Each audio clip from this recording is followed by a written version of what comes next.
Hello, good evening, good afternoon, good morning. Hello, nice day to all of you. You are joining from all around the world, so as I always say, I don't know which place you are from, but it's not important. What is important that you are here. If you don't have time to watch all these videos, don't worry, they are all going to be recorded on YouTube. And this is yet another episode of Talks with Ambassadors. And I would like to welcome in our, let's say, virtual studio, Mr. Pavel Plizingr. Hi, Pavel. How are you? Hi, Thomas. Doing great. Thank you. How are you?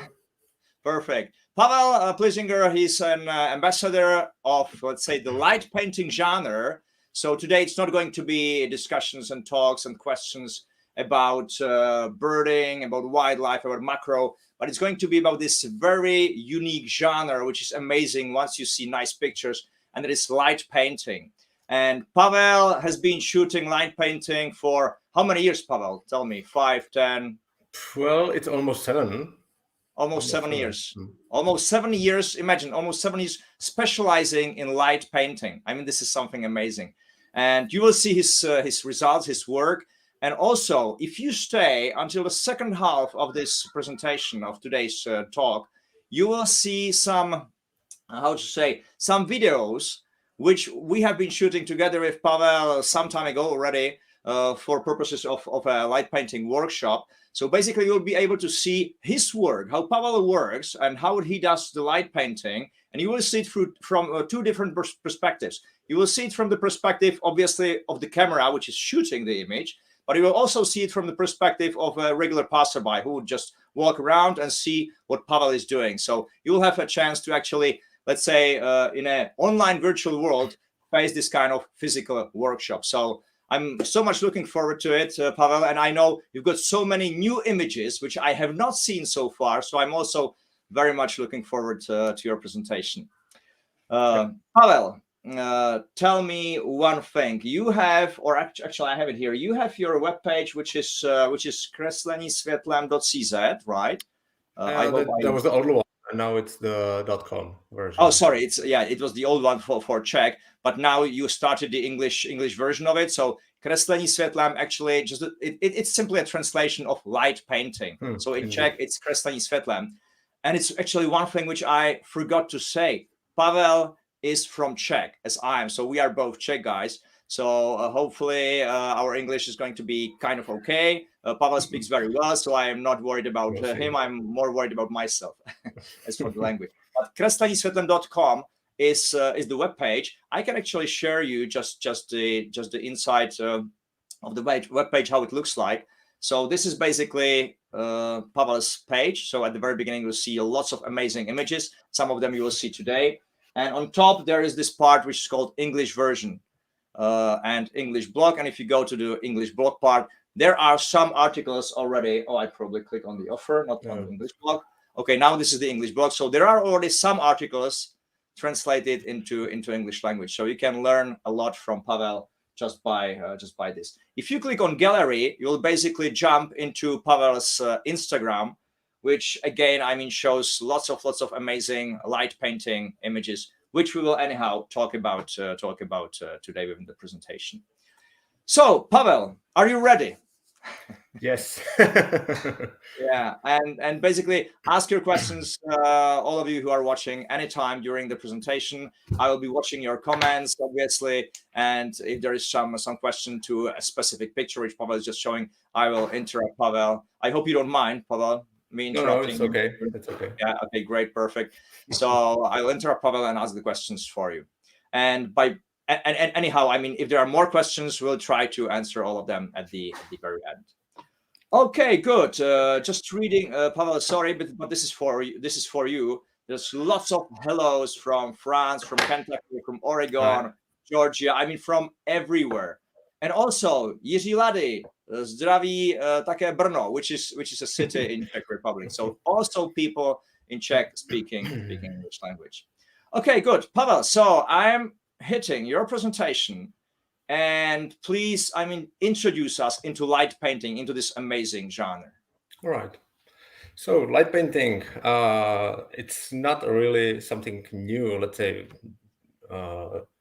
developed in the latest few years, but it's been developed in 19th century actually for scientific purposes. Here you can say, let's say, one of the first image. It's the jump of the, it should be horse or some sort of leg, and there was the for science only, and to be visible how the movement works in detail. And on the right, you can see the famous Pablo Picasso centaur. So the history is really long. The reason why the light painting is recently more and more popular is because of the cameras are more and more capable to do this kind of long exposures and work with this kind of stuff. Totally. So one of my first attempts, you can see over here.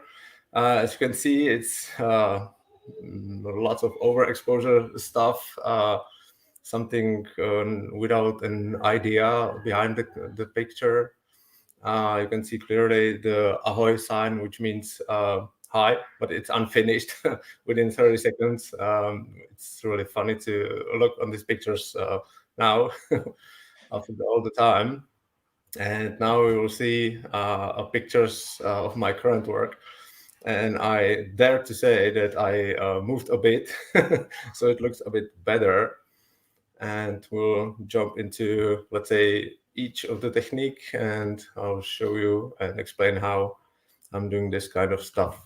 But first, but you know what, Paul? Sorry to interrupt you, but you know what? I mean, the first slide, which were your first attempts.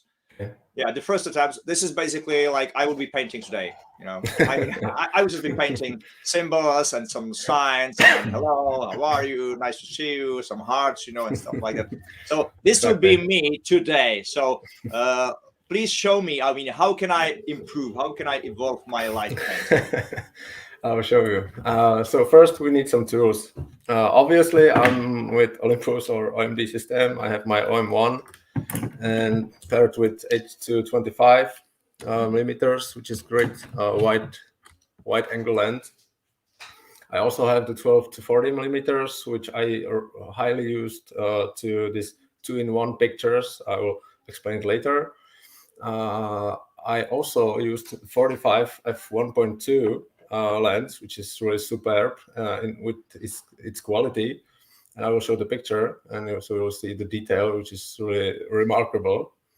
I also have the remote control, which is quite handy with the distance, let's say, of 7 meters, which is quite useful. It's the new Bluetooth, right? It's the new Bluetooth wireless. Yeah. Yeah, okay. It's the new. Great. It's the new. Oh, where's the camera over here? RMVR1. Right. Then I use the two FL700 flashlight. I'm using those when I'm shooting with the models, so the model is visible in the picture. It's not only a black silhouette. Then I have, of course, a tripod. You need to have a tripod for this kind of the pictures because it's everything is shoot for a long time. My longest picture is about 25 minutes. So wow. As good as the stabilization in OMSYSTEM.Cameras, it's not able to do 25 minutes. Then I have a couple of flashlights. You can have this sort of basic tool, which is a regular flashlight. Then you will add, it's a plastic from the Kinder Surprise, the chocolate sweet. So you have the chocolate, you have the toy, and then you have the the thing for a light painting, and it will hold the light in one place, which is something that you need. And then just pair it with a 1 meter string, and you have the basic tool for orbs or silhouettes and this kind of stuff. Or you can use also a ping pong ball. It's also the thing. Some of the flashlights also can create colors by itself. Let's say these two can do RGB, means red, green, and blue, and white, of course.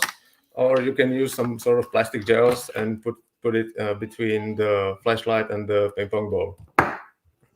Then I have this one, which is it's called RGB Critter by Ants on the Melon, which is funny company name. Mm-hmm. And it can provide 39 colors. And I believe it's a troll from the company, or I cannot explain it. Otherwise, because the 39th color is actually black, and the black looks like it's off. So, so it's pretty funny. And then it can also create lots of strobe modes with different colors, which is quite useful. And I also have for it this plastic, what is it? This plastic tube with the honeycomb effect.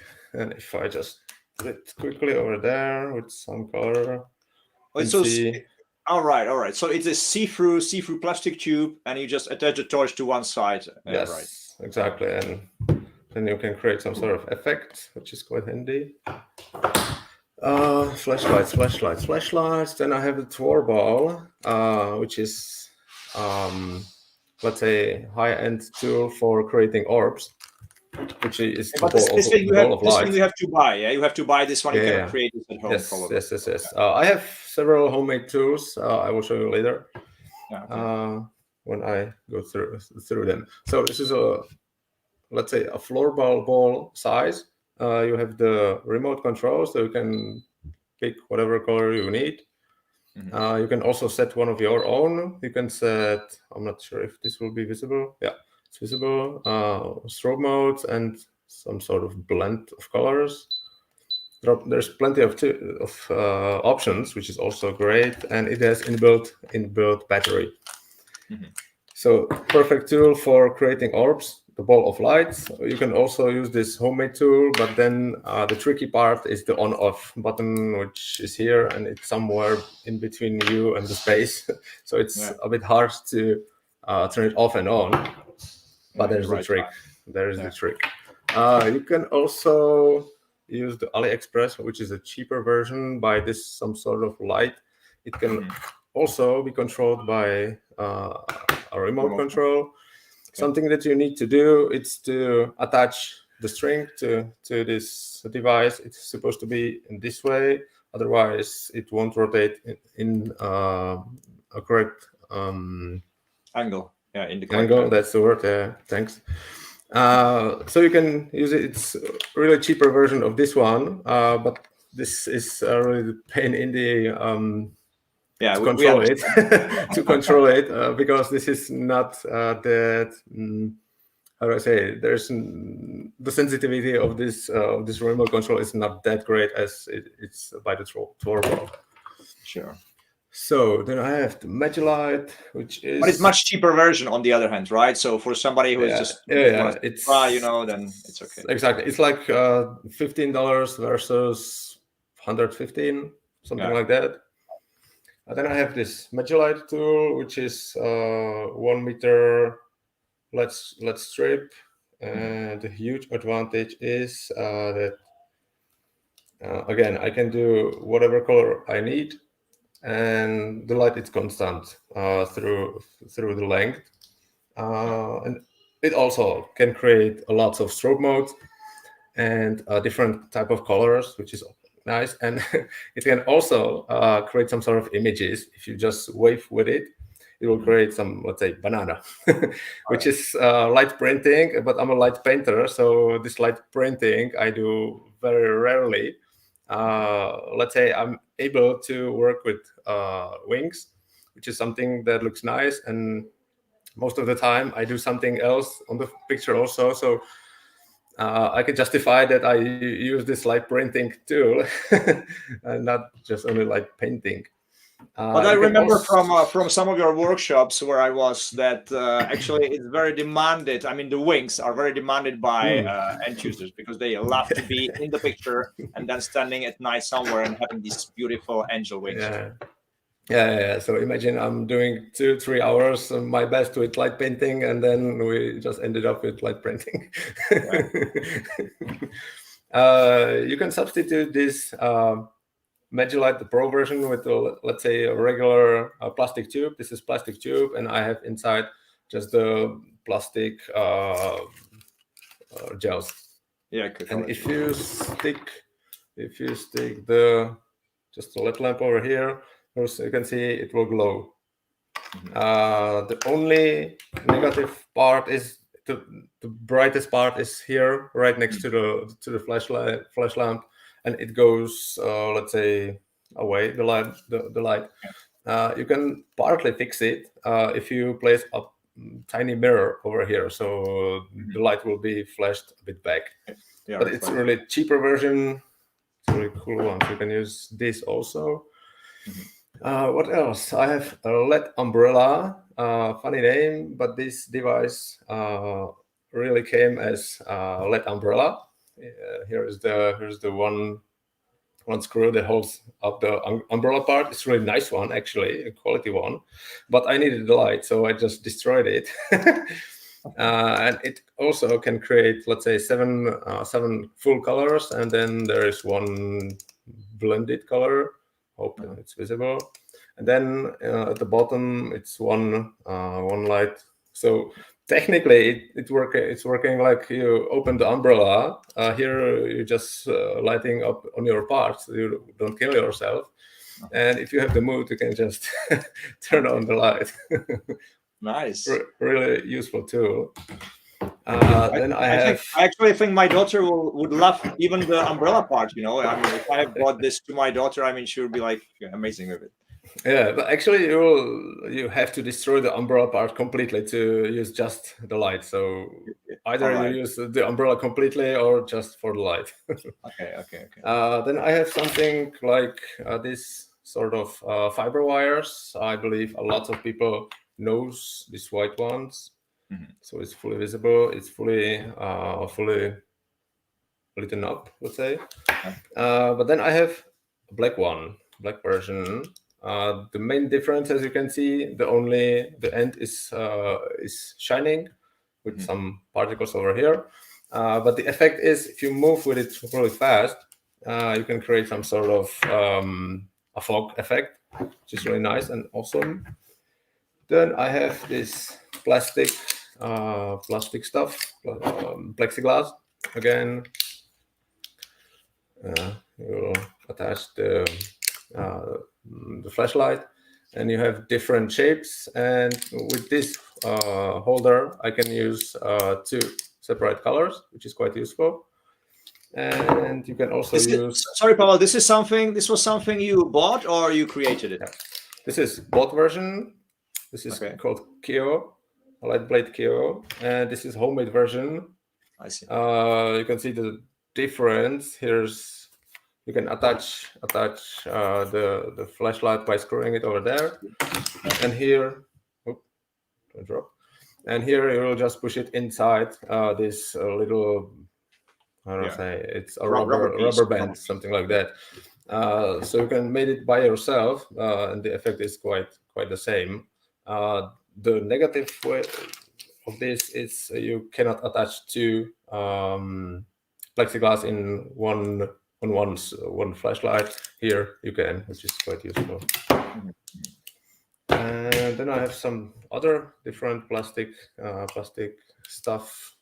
You can see it. Maybe I'll just adjust the brightness over here. You can see the bubbles inside, which creates also a nice effect. So this one. You're like a Star Wars Jedi, There's some of these torches.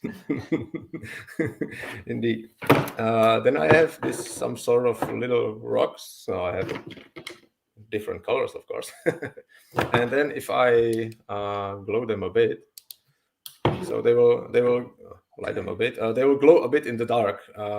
It's quite a useful thing if you have in your mind, let's say, 5 orbs or whatever in the picture. So you can plan ahead. You will just drop them on a specific place on the ground, and then you are able to see it in the darkness, but the camera won't, because it's not that bright, which is nice. So you can just move in the darkness on the specific location and do the exactly technique on the side, and you don't end up with blended orbs or different sort of patterns. Yeah. So quite useful. Then I have tons of batteries, of course, duct tapes, because if you use this kind of a tool, you just remove it because you need the light, and you just stick it together because you need this tool, and then it goes on and on and on. Glowing rocks I showed already, and more things. Yeah, I forgot. And many more. Yeah, I forgot. This is the gimbal head. I believe many of you knows this tool. Usually, it's used this way with long lenses for some wildlife, and I'm using it 90 degrees differently. Means this way, so I can then rotate with the camera around the Well, yeah, you're around the clock, just basically. around. So you're doing the 360 degrees swivel with the camera. Exactly, and one of the last tool is this sort of glass. It's 3 glasses glued together. It has to have this sort of shape, and I hope this will be visible. Yeah, we can see. Maybe what can you see inside? Hundreds of triangles. Yes, and if you look, let's And say a ball, more basically a widely, ball. Yeah, yeah, triangles. there's the ball. A ball made of triangles. Yeah. There's the ball. Yeah, exactly. It's an optical illusion, and I'm using this optical illusion to create a different kind of pictures. You'll see them later. So, So this is the equipment you use. Basically, you mentioned that now you are using OM1, but previously you were using, what was it, EM1 Mark II or Mark III? Both of them. And the previous model was EM10, the first one, and I started with EPL3, which is a tiny little camera. Oh, it's amazing. It must be such a long time, actually. Yeah, 6, 7 years ago. Wow. Maybe more. It was like 10, 11 probably. Yeah, even more than that. Right. Cool. So that was the bag. Okay, I'm going back to your presentation. Here you go. And here we have a quiz. The question is, what are we seeing on the picture? And I will explain it later. So you can type it in the comments. Well, I can tell you, trees, sun, sky, some grass down there, and that's just about it. Okay, maybe I will specify more. In what part of the day was this taken, and what are we looking for? So basically 2 questions. Oh, okay. All right. So, okay, guys, I have to explain. You are not winning anything. I'm sorry for that, but because you're from all around the world, really. But you are actually winning this Pavel's presentation and Pavel's actually answers, which he will be giving today.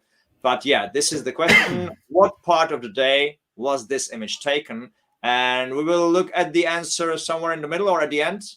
It's pretty much at the end. At the end, okay. So stay with us till the end, and you will see the results. I mean the answer later. Indeed. So why I am with the Olympus? Firstly, with its reliability. Here you can see how I am torching the devices. The first one is EM1 Mark II. The middle one is EM5 Mark II or 3, ICE2, and the last one is OM1. As you can see, I'm really giving hard times to the cameras, and I really don't afraid to use them this way because I know they will handle it, which is one of the greatest part of the cameras or electronics in general, that I can use them in harsh conditions without any damage, which is great. Yeah, I remember again from one of your workshops. I think it was November late night. Everybody, including myself, was freezing. Was totally freezing out there. Pavel was just running around, showing us stuff. I mean, everything was perfect. But I mean, I was like, oh no, I cannot stand it. But the cameras, they withstand everything. So anything that the camera, I mean, that your body withstands, the camera can handle like much better. Exactly. And actually a fun part, I do lots of workshops, and people with the different brands come to my workshops. And if we get a harsh conditions, let's say rain or whatever, mostly the people are totally stop concentrating on the workshop and starting to concentrating how to save the camera with the plastic bags or whatever. So this is really a huge advantage. So I can just continue shooting and not focusing on saving cameras and wasting my time or whatever. It's a great advantage, yeah. Indeed. And second, one of my favorite functions of these cameras is the stabilization. I did the test when the OM1 came out. This is a shoot from my home. It's both handheld with the both same settings. I didn't how to say it opřít or so. Lean. You weren't leaning against anything. I wasn't leaning about anything. I was just standing in between the space, and this is 60 seconds handheld. As you can see, the left picture is with the stabilization off, and on the right side, you can see the stabilization is on. Both of them are not representative pictures, of course, but it's, let's say, technical show of how this camera works. So you can see on the right picture, the middle of the picture, it's, let's say, quite sharp, which is nice. The corners are, of course, blurry, but it's really impressive result, I believe, with the 60 seconds handheld. It is absolutely amazing, Pavel, but let me explain to our viewers today. Pavel is, let's say, an extraordinary man in this aspect. He's a guy who is doing this some kind of Japanese martial art. How is it called, Pavel? It's ninjutsu. Ninjutsu. Yeah, Ninjutsu.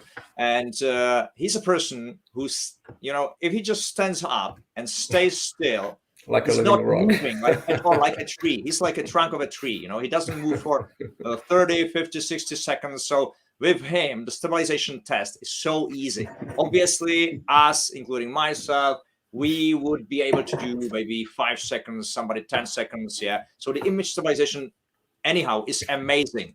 But I think one of the articles, probably it's in Czech, but the images are there in Pavel's webpage. You can see the test. He was testing E1 Mark II, Mark III, and E1 X. I think OM1 you did right. So all of these cameras he did test.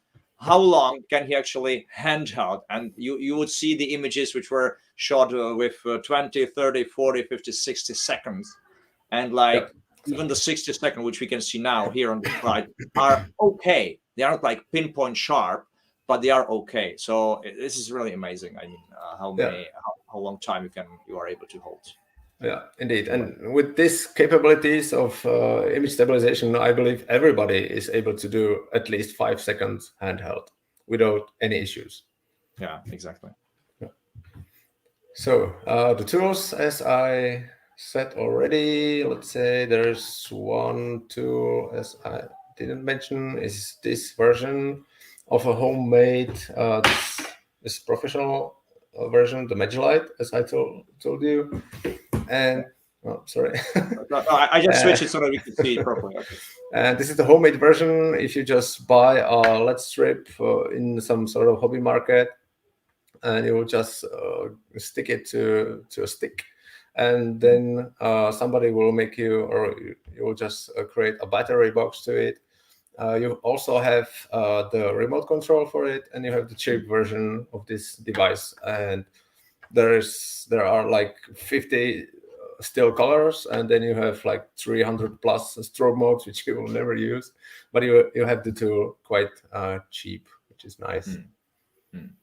Amazing tools, anyhow. Yeah. So far we have seen the tools, we have seen what equipment you are using, and now let's see then the pictures that you are creating with those tools. Let's dive in. We start with the orbs, which are ball of lights. You have actually I do it two ways, with the orb tool, which is this 4-ball, which is the left picture. And the second one on the right, it's created by this LED umbrella, as I said. The first one is actually 25 minutes to capture all the stars over there. I used live composite mode. It was like 20 seconds, and ISO was 1000. I believe I have it somewhere over on the next slide with the details. I'm not sure right now, so we'll see. Yes or not. So now you will see other slides with the 4-ball.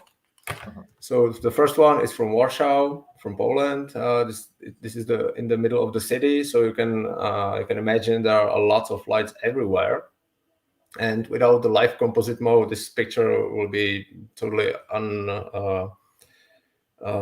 impossible to do. Impossible. Yeah, impossible. Impossible to do. So I just set the live composite mode to 1 second. I just capture or log the exposure, and then I shot, let's say, 60 seconds to create these orbs. You can see on the left side over here, you can see there was some sort of child running around, and it was standing still on the spot for a few seconds. So that's why there's a ghost over there of the baby. All right. And in the middle of the city, which is interesting, you can capture also the stars, which are visible over here. So if I kept this, let's say, for 10 minutes at least, there will be a bit of the star trails over there, of course. Also. Pavel, one question. Can you maybe just very shortly explain the difference between lifetime and live composite? Because you just said that without live composite, this picture of little, let's say, cityscapes would not be possible. Why wouldn't it be possible with, for example, lifetime or regular B mode, bulk mode? Yeah. So bulk mode works. So just push the button. You need to hold it, or you have to use some remote device to lock the exposure. And then the camera starts shooting, and it will capture the lights continuously, and everything goes brighter and brighter and brighter because the light keeps coming on the sensor. This is the bulk mode. The same way works lifetime, with the huge difference that you don't need any remote control or something like that.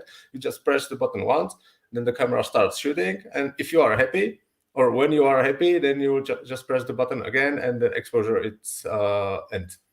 With the advantage that with lifetime you also see something happening on the screen, which is not happening. Yeah, exactly. So you can see it on the screen. So when you are happy, you will just turn it off. But there's the same technicality. It will still continuously capture the light, so everything is brighter. With the live composite mode, there's a huge advantage that you can, let's say, log the exposure time.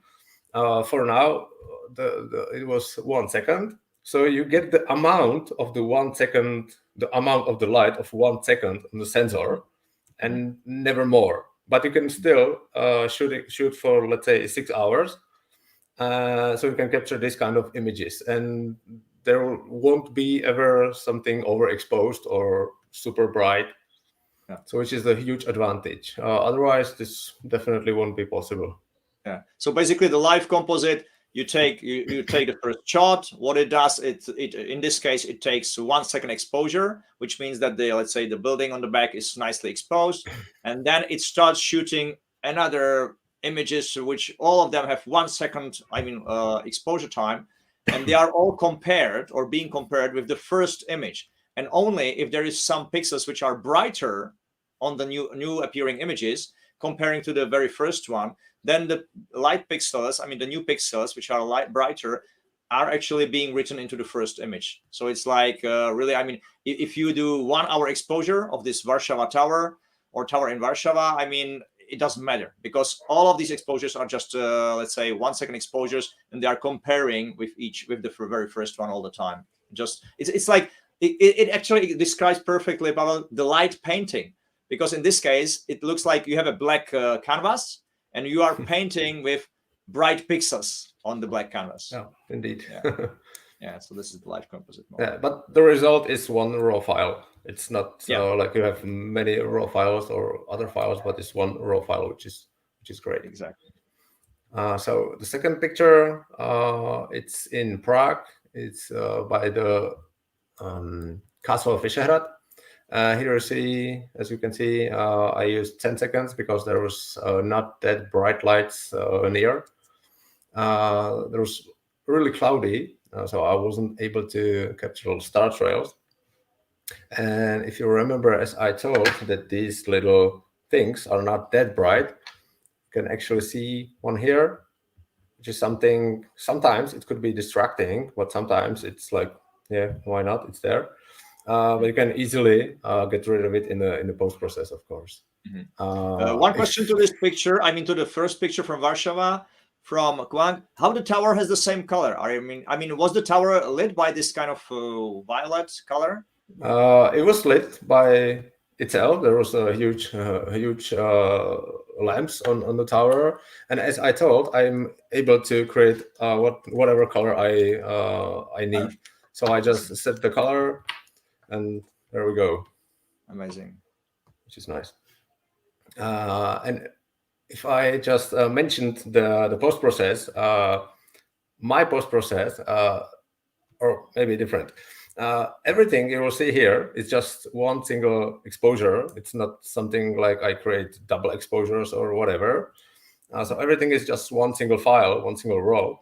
And my post process, it's quite easy and quite fast. I just adjust, let's say, highlights, shadows, a bit of clarity, a bit of white balance, and sometimes I do crop the pictures, and that's it.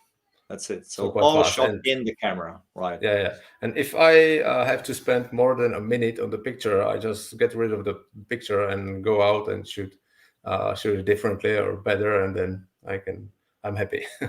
Cool. Okay, let's see another pictures. So here you can see another one with the star trails. Here, by this picture was really necessary to do some preparations. So I used several these kind of rocks again, and threw them, let's say, after 3-4 steps in between, so they won't be bled together. Otherwise, if I do it blindly, there's a possibility that there will be a huge gap, or it will be mixed. It was something that I really don't want to do it. Don't want to have on the picture. As you can see, this was 25 minutes, ISO 800 to capture all the stars. And live composite 15 seconds, which is something between 15-25 seconds, depends on the how bright is it during the night, because of the moon, of course. So you'll set a different time, and then you can have a nice little picture. This is taken right next to my home, in the middle of the field. So you don't have to have, let's say, a fancy locations. You can use also fields. Whatever. Nice. This is in the nearest city where I live.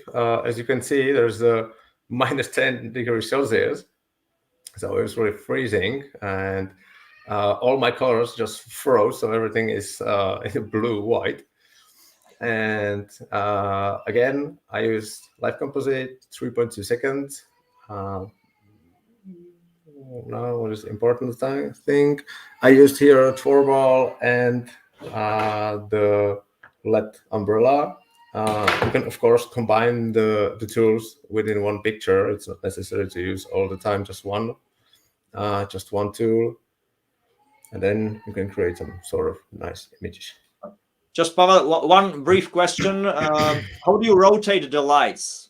Okay. You have them on the string, right? And you just swing it around, yeah? There's a string. Maybe just show it. I wonder how I show it, because just make it short. So basically, there is okay. So there's a string. There's a tool. Yeah. I just rotate it once above my finger. I'll just hide the rest. And then the elbow is on the body for the whole time, and you will just hold it this way on the ground, and your forearm supposed to stay all the time above the tiny rock, or something which you can notice on the ground during the darkness, of course. And then you will start to rotate with the light. Let me say here. Right next to you. It's supposed to be right next to you, and all the time the forearm's supposed to stay on the rock, which is a highly important thing. Otherwise, if it won't, then the orb won't be orb, but it will be some sort of spiral. Yeah. So you just rotate, and then if you are good enough with this motion, you just need to walk around the tiny rock. It's not something like you rotate by yourself, but it's supposed to be really around something on the ground. And then that's it. You create and you do 360 around the point, and then it will create the orb. It's really something like let's say the origami. If you just mess with the origami for the first time, you'll just destroy it and never use it again because it's painful. But if you do it for like 100 times, then it's perfectly nice. You're just watching TV and do it in the memory. So it's same here. It takes a lot of practice and lots of time. Yeah, and exactly. then it looks good. Okay, so here we go with your pictures. So here, interesting stuff. I had 12 cameras from the Olympus, which was really awesome. And the intention was to create some sort of matrix effect. I believe most of you guys knows the matrix effect, with the camera goes around the Trinity, and then she kicks the cup, and the movie continues. So I prepared the 12 cameras around, and then I create this effect. And the tricky part, really tricky part, was to start the camera at once. So I was just running around, push the button 12 times on the cameras. And then when I was done, I had to go again, push the buttons 12 times, which was funny. And here's the little video. I hope it will work. It's a bit slower than usual, but for the purposes to see it all together. And then one of the bad things, if you operating with more cameras than one, is to control everything.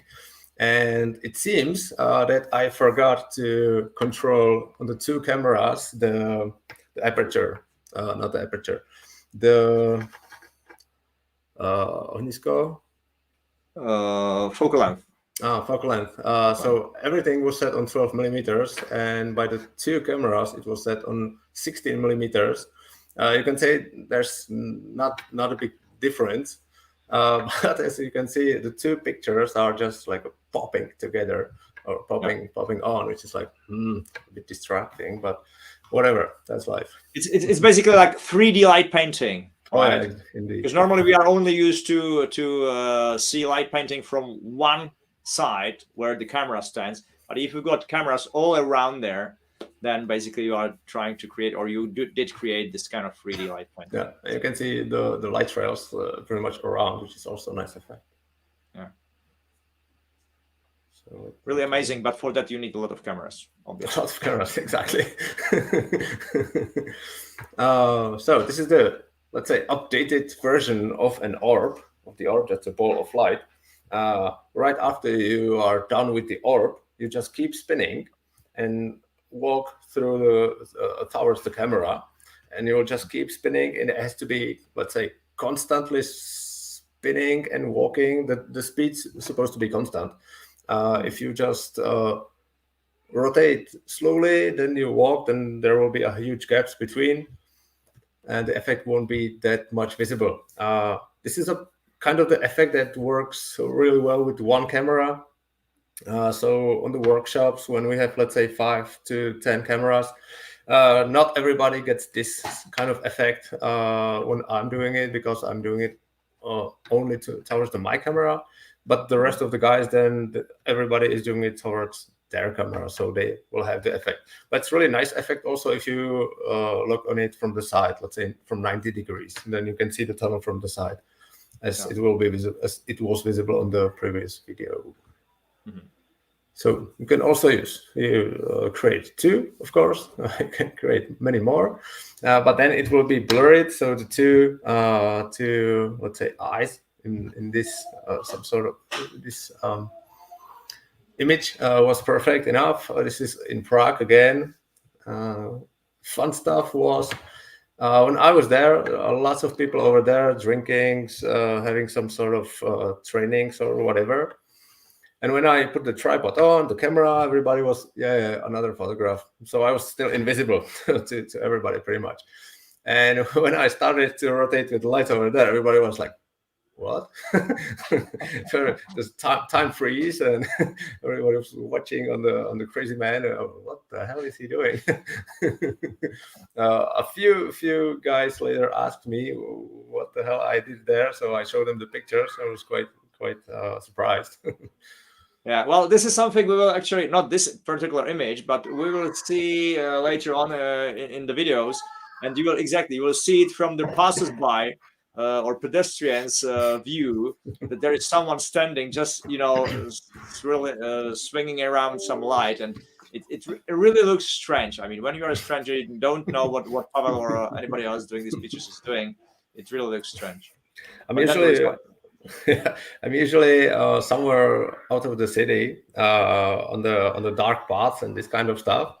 And when I rotating the light, and I'm sometimes hearing or see somebody is or would like to cross and see me rotating with the light, most of the time the guys are like, no, I'm not going through there, and walks differently. Yeah. So another this is ligt. It's a World War II memorial, which is a really nice one. I created again an orbs, and I light up a bit this inside memorial because there was totally dark. So I'm able to, let's say, light up the scene as I need. Again, I light just wonder, composite. sorry, Paul, I wonder about this image. You say 60 seconds, I'm reading down there, but the stars are kind of moving, so it must have been longer, right? Is it 60 minutes? Well, this looks like at least 15 minutes. So probably I switched to 15 and 60, maybe. Yeah, it could be. Maybe 15 minutes and 60 seconds. Yeah, 60 seconds is not nonsense in this case. It's supposed to be, let's say, 15 minutes. Yeah. Okay. Thanks. I will fix that later. Yeah, no problem. Another one, you can also use some sort of tunnels. We found one in Prague in the city center. Again, easy effect. You create the orb, and then you go towards the camera. It will create the tunnel within the tunnel, and then you just take the another ordinary lamp, which was this one, and put the yellow over there, and just light up the ceiling, the ground, and the sides, and it will create some sort of image that will suck you in. Yeah. There is a question to your previous image, and that is the half domes. I think you had, was it the previous image or one? Oh, it was the matrix effect from the castle, of course. The dome is create. You have the it will be really faster than that. I will just jump to the tool and give me 15 seconds. No problem at all. Okay, guys. In the meantime, I was trying to reply some of your questions actually. So let me just see. Gary was asking, Guy Care was asking about whether Pavel or any light painter is actually wearing dark clothing. So yes, obviously, in this type of situations, you definitely need to have dark clothing, because if you don't, and we will see an example of this in one of the videos, that basically, and you lit up yourself accidentally by the light, then obviously you would reflect. So you need to wear dark clothing. And obviously myself, for example, as well as Pavel, we are kind of bold, as you can see. We also need to have our heads covered with black kind of, caps or something like that, because it may accidentally cast light, and this is what you will see later. Yeah, I have to have dark clothing all the time. Once I forgot myself and wear yellow pants, and it was like, God damn it. So the domes, I have some sort of tool. It's a bike. It's a circle from bike. It's a bike wheel. Yeah, it's a bike wheel. That's the word. And I have the LED strip on the side, and then there's some sort of stick. And as it is on the ground, it spins this way. Yeah. It just spins around this stick on the ground, and that it will create these half orbs. And again, you have the remote, so you can have this some sort of colors mode, lots of strobe modes again. Quite useful too. And this is the over here. It's the the battery. Visible, the battery box. There are two Leon batteries, and they hold up like forever, for ages, which is really I think we will see some of your images in the home hall, right? In the cover with these half jumps. Yep. So, Also have it over there. Cool. So here we have the orbs created with the LED lamp. There are, let's say, two basic ways how to. The first one is you just turn on the light and pick a color, and then you will just hold it here this way, and then you will stay sideways to the camera, towards the camera, holding the tool, and then it's like painting a wall or fence or whatever. You just go up and down from one side to another. And it's really handy to count the lines. And I discovered that 9 lines are a perfect match to create the effect. This is the effect. This is the effect from the first way how to do it. And here you can see you go from left to right. The middle line is always just towards the camera, and the rest is just creating the effect of the ball. You just, let's say, lighting the half ball right next to you, so it's 100 degrees on the X and 100 degrees on Y. Okay. And it will create this sort of effect. If you create less lines, then there will be gaps between the effects, which is something that you don't want to have there, because otherwise it looks empty, not complete. So this is the 1 and 2. By the way, maybe sorry to interrupt again, but I think since this was the question, how this was created, I'm just jumping to your website, to the English part. Pavel has created, and you will have it at the end of your presentation, I know that, but let me just interrupt with this now, because Pavel has created this wonderful light painting manual. It's all like PDF. You've got lots of images. You are describing into every single detail how this and that light painting was created. So if you want to have a look at it, please do go to Pavel's webpage, which was, as I mentioned, kreslení-světlem.com, and you'll find this PDF manual over there. Yeah, thanks for the advertisement, and I will explain the details later. So now let's go back to this image again. This works. This is the second way, and it has 2 parts. The first part is that you holds it regularly, so you can change colors, and you will create some sort of light mess, let's say, because if you see the image and you use your imagination to see it just without the white lines over there, it will be just blue, yellow, something, which is something that doesn't look pretty much good. So the second part is that you will switch it again to holding this way and turn on just this light. Then you can create some sort of patterns over there. Depends on you, of course. And you will, let's say, capture the colored mesh in some sort of cage. Then it's the wow effect. Otherwise, it will be just bleh. Yeah. So basically, the white part, the cage, as you are referring it to, you are creating with just one spotlight. Yeah, it's this one. Yeah, this one. While the rest, I mean, the blue and yellow part is the whole stick.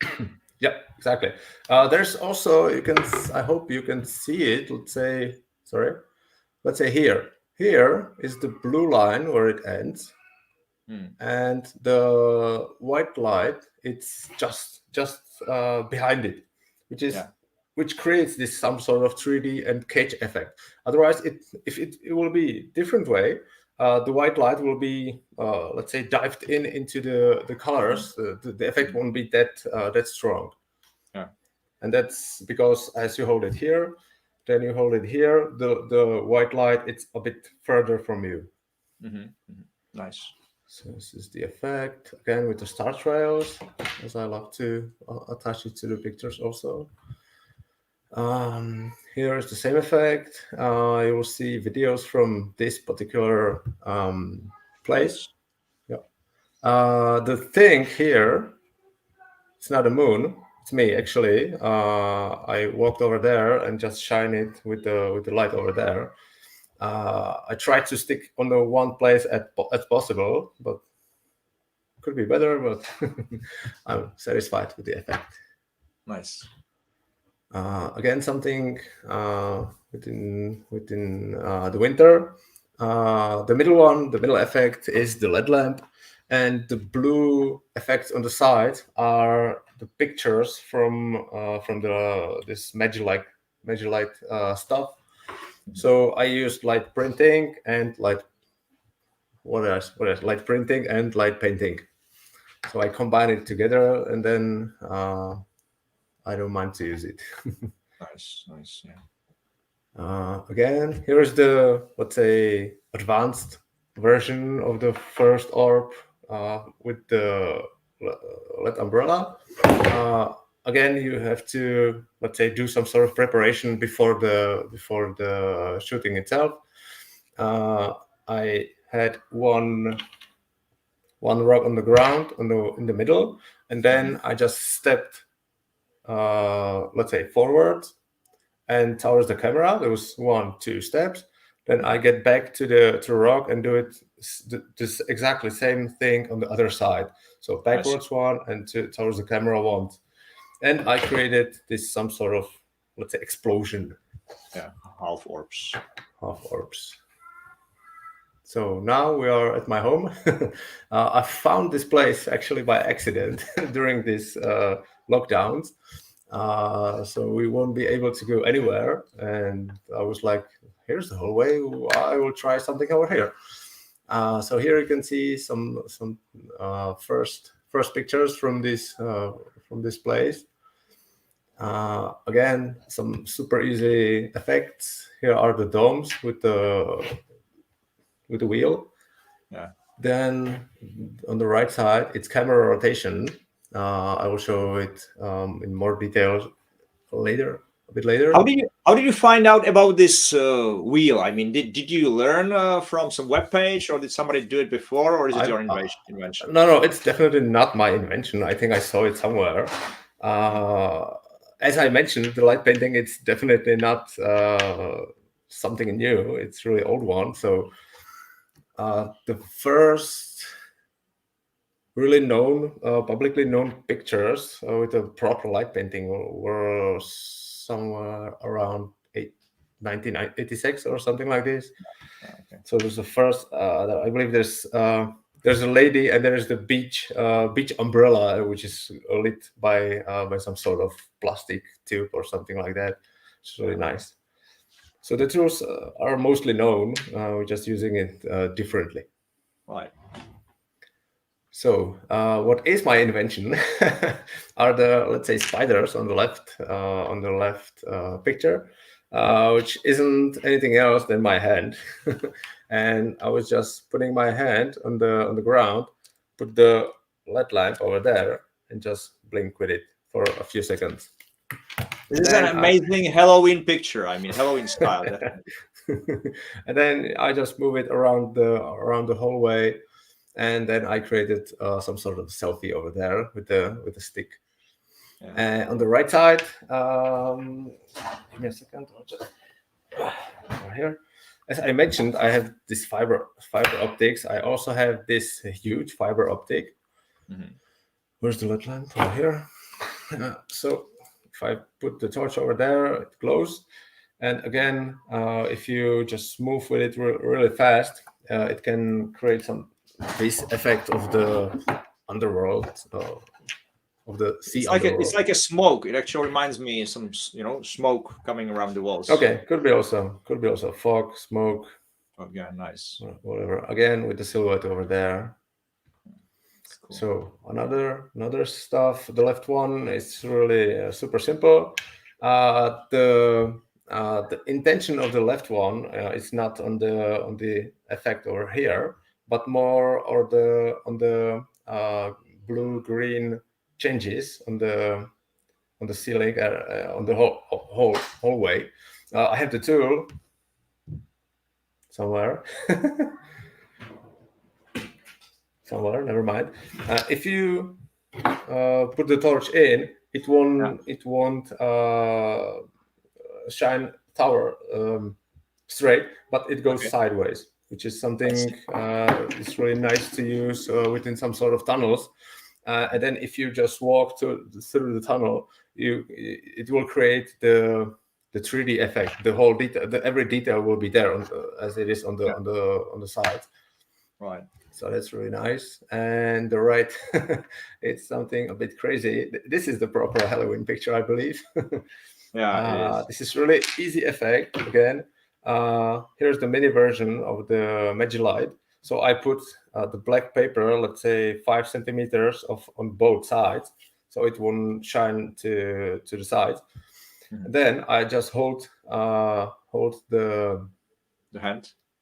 hand on the wall over there. Yeah. Turn it on, shine on the hand, let's say to this distance, and then I just moved. And as I moved, my hand was still lit by the light, and it will create this some sort of stretching effect. And then the rest was done with the LED umbrella. Amazing.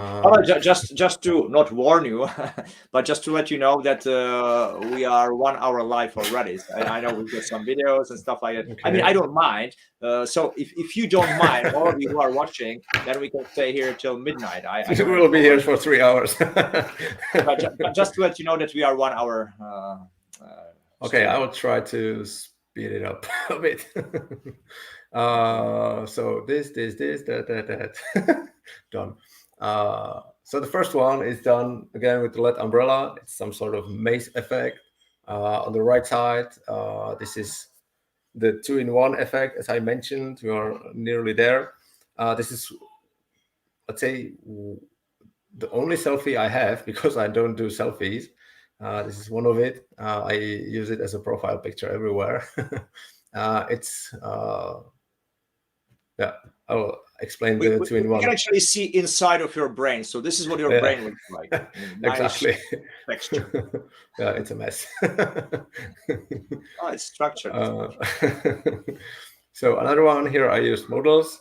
On the left side, the interesting part, it's not the effect behind the model, but the dots over there. The dots are created through old motherboard. The old motherboards to computers are really nice one because they have the holes inside them.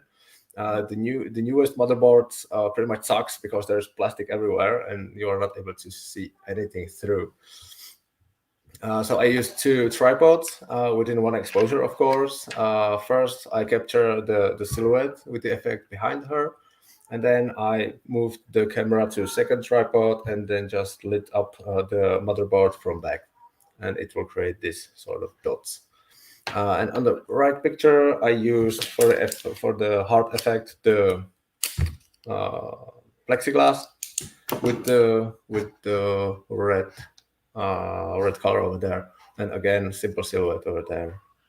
Nice Valentine. Yes. So here we are in 2-in-1. Actually, there is a lot of preparation before each shooting like this. For this particular image, I used, again, 2 tripods. I have to have prepared on the 2nd tripod the motherboard first. I have to focus and I have to have the distance. Then, when I'm ready, I know the numbers, where is the focal length, and where I have the focus, because there is a really great. Come on. There's a really useful thing, which is the clutch. So I can see where is the focus. Yeah. So I prepare it. Let's say I focused here. Then I know the focus will be here. And when I place it on the first tripod, I refocus on the model, or let's say this was hand. So I know when I'm moving back to tripod number 2, I have to refocus on this particular number. So everything is in focus. And then I can start. Pretty much I use, now this was the hand. And I lit the background. The whole background supposed to be white. Most of the time I use this Magilight thing because it can shine really bright with the light color, and it's constant, which is important. Otherwise the white effect, the background will be messy. You can use something like if you have a wall near, you can use flashlight, so you can just flash it there, it will create a white background. Or you can use baking paper, which is really awesome. You just need to be careful and not just be fast. Use it slowly, and then it will create the same effect. So there's the background, as I can see the live image, how the image is created with the lifetime or live composite. I can see where the background is fully white. Then I will just move it to second tripod and refocus, resume if it's necessary, and then I just light up the motherboard. Sounds complicated, but it's pretty simple. Yeah, show the video maybe of it as Yeah, we did could be. during the workshop. We have the model over there. We've got this. We had this model, and basically, well, I mean, you can describe what she's doing at the moment. Now she's finding the right position, because behind her it's a nice how do I say, altanic. Yeah, well, kind of a garden wooden house. It's in the park, in the middle of the park. There's this. You will see it later on. This kind of a wooden tiny altan. I don't know the word either. Yeah. So now she has the position, and I'm just going with the white. First, I need to see if I'm out of the frame. So I have to start out of the frame, move through the frame, and ended up again out of the frame with the white color. So now you can see this created the white background. Now she moved aside, so she stopped blocking the lights or everything what's behind her. So now she's not there anymore. She's not there anymore at this moment. Exactly, she's not there, and you can see now the lights inside of her pretty much. Now I created the orb, and then I believed I light up the structure over there also. Yeah. There you can see a train, or it was a car over there passing by. Mm-hmm. And as you can see, actually, the sky above this wooden roof, which is in her face, projected in her face, is actually getting brighter and brighter, because we have used lifetime in this case, not live composite. Because if we have used live composite, the sky would stay dark, which we didn't want to, right? Depends on the settings, of course. Yeah, depends on the settings, yeah. It's really super important for the model to stand still as much as possible. Otherwise, it will create this sort of effects, as you can see on her right hand. Yeah, it's some sort of blurry stuff. If it's good when she had the arm this way. Otherwise, if it will be this way, it can also ended up with the messed up fingers, losing fingers, and horrible effect. Yeah, so she must stay still, not move during those as a statue. Few seconds. It's really good to not torture your models. Let's say 15 to up to 20 seconds is good. Otherwise, you won't go take pictures with you anymore in the future. Yeah, so basically, this is the final image. And what you can see is the shape of the model. But throughout the shape, there is a projection of the park, of this kind of wooden house in the middle of the park, of a car or train passing by, which is like the yellow light. And then Pavel was doing the orb, the red orb or orange orb with his orb tool. Yeah. Yeah. Okay, and this was done in with the one tripod. Yeah.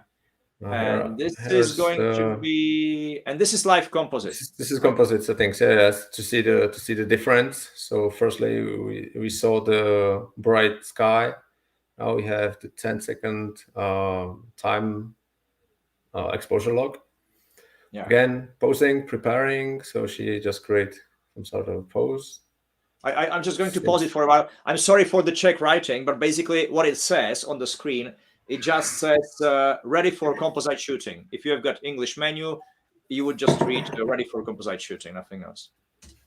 Okay, I'm going live again.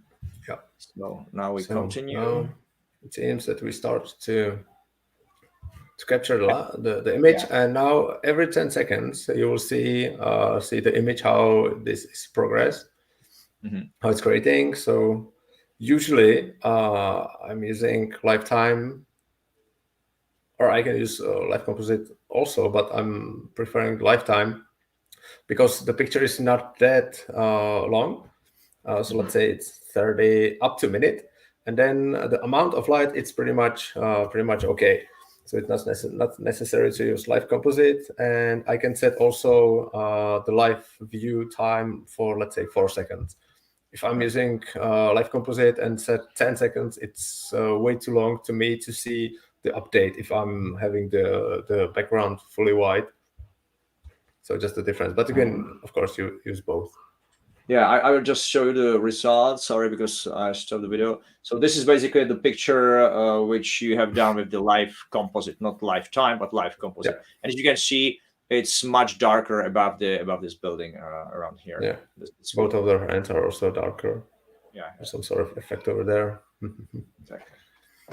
Okay, but let's see. We've got more videos for you, but these we will show you later on. So I'm going back to your presentation, Pavel, right now. Yeah. So let's continue. So on the left side, you can see the 45mm f1.2 used in action. This is view on the Prague, and I'm not sure.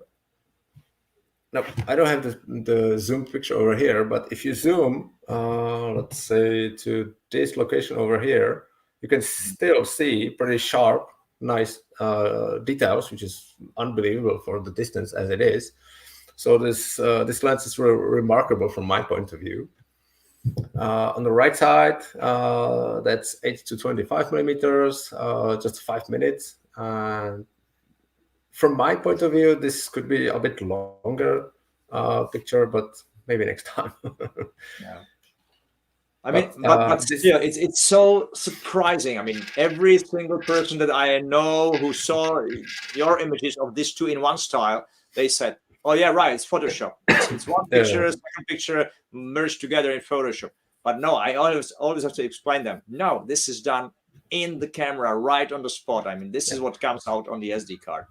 Yeah, exactly. It's a single exposure, no double exposures or whatever. And as you said, it's really a typical Photoshop technique, mostly known, but I'm able to do it on the spot. So great.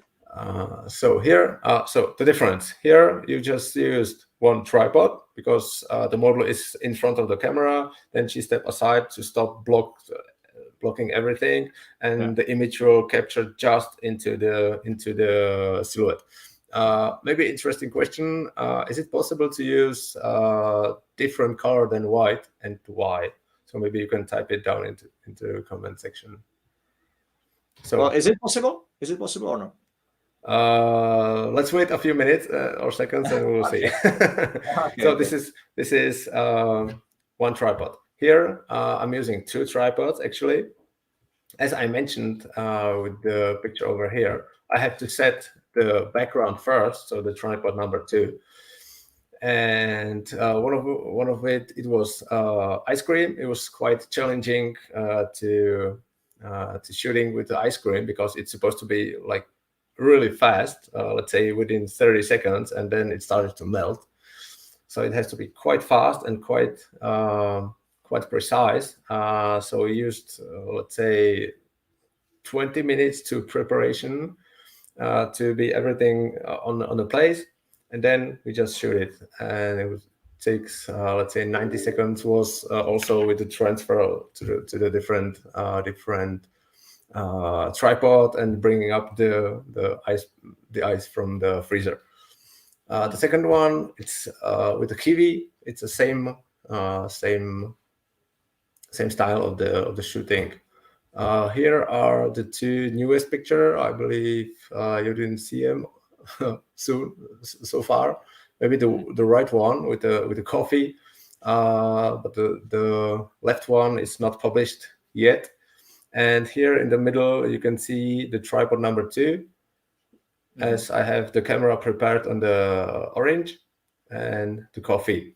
It's really nice to use flashes to light up the thing you have on the table or anywhere as a background. And you can use again live view, so you are able to see how bright is it, or is it enough, or you have to flash it again, so you can play with it a bit, which is really something that I like to do and like to think what sort of background I will use over there, because not everything it's a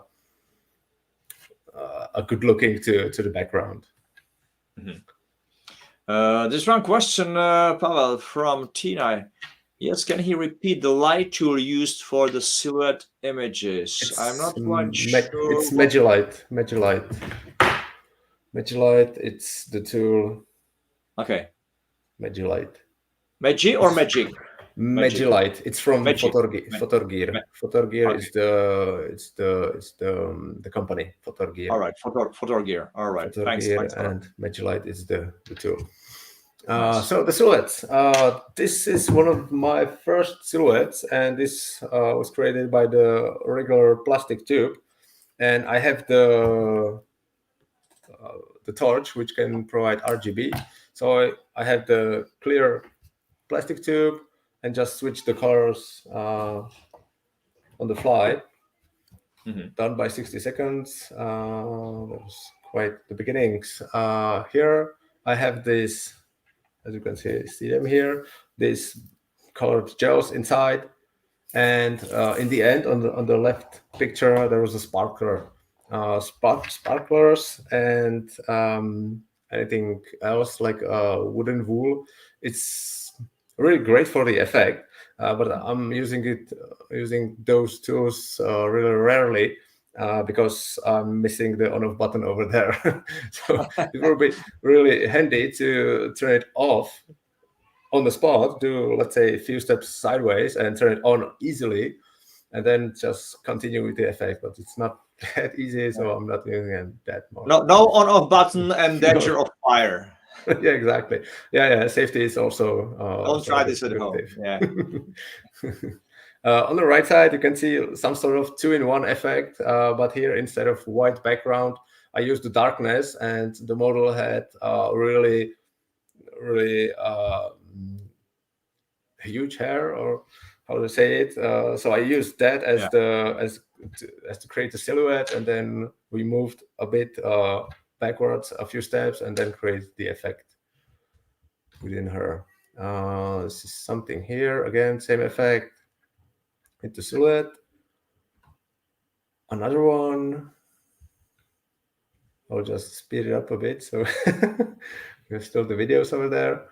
Yeah, I'm in the meantime replying to some questions, which I know the answer to. So okay. Over here you can see the guy, which is only light up by the light from behind him. But here you can see the fully visible lady. The difference is that here there's the only light behind him, but here there's the light behind her, but also 2 flashes from sides. One is over here, and one is hidden behind the rock over there. And I'm using the flash on the curtain 2, or it's called slow 2 in Olympus or OMSYSTEM.Cameras. And that means that I'm shooting for a couple of seconds. Then when I'm pressing the shutter button to end the exposure, then it goes the flash, and it will freeze up the model over there, and she will be fully visible. And it also helps to reduce some sort of tiny movements of the models. So it will, let's say, some sort of fix tiny issues. Of course, if she will move like this way, then it will be messed up anyway, and the flash won't help. Sure. So something else, you can also use one model and make her to be 3 times or many times. That will be actually showing in the videos as well later on. Here I used on left picture. I used the public transport. The trams were passing by over there. It was during the evening, so we have to wait, let's say, 15 minutes. So the both trams were passing over there. The camera were on the ground, and we were waiting sideways for safety. And then after the trams were gone, my friend just went there. We created this effect behind him and ran away. Nice. On the right side, you can see a super simple effect behind the model. It's just a circle. One huge advantage on the Magilight, there is a little ring. So you just hold the ring. And you can rotate with the tool easily. If you use anything else, let's say the plastic tube, you have to create some sort of movement.